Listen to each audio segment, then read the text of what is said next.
انسان کو سب سے زیادہ تکلیف تب ملتی ہے جب وہ غلط انسان سے اپنی زندگی کی ساری صحیح امیدیں جوڑ لیتا ہے۔ عقل مند کو اپنے گھر میں بچی کی طرح اور اپنی قوم میں مرد کی طرح رہنا چاہیے۔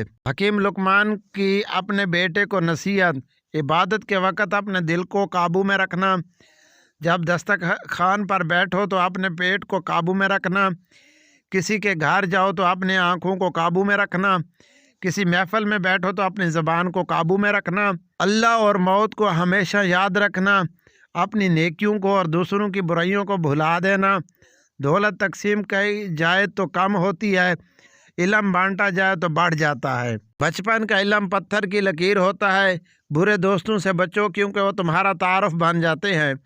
عورتوں اور بچوں سے راز نہ کہو اور کسی چیز میں طمع اور لالچ مت کرو۔ جب خلقت کے پاس جاؤ تو زبان کے نیک دار کرو، مصائب سے مت گھبراؤ کیونکہ ستارے ہمیشہ اندھیرے میں ہی چمکتے ہیں۔ حکمت اور دانائی مفلس کو بادشاہ بنا دیتی ہے۔ وقت کی اگر قیمت ہے تو وہ اسی کا صحیح استعمال ہے۔ جدوجہد نہ کرنا محتاجی کا باعث ہے اور محتاجی دین کو تنگ، عقل کو ضعیف اور مروت کو ذیل کر دیتی ہے۔ سب سے اچھا آدمی وہ ہے جو دوسروں میں خوبی تلاش کرے اور اپنی خوبیوں کو نظر انداز کرے۔ جب کسی بندے کے دوست مر جاتے ہیں تو ایسا بندہ نکارہ ہو جاتا ہے۔ جہاں تک ہو سکے لوگوں سے دور رہو تاکہ تیرا دل سلامت رہے اور نفس پاکیزہ رہے۔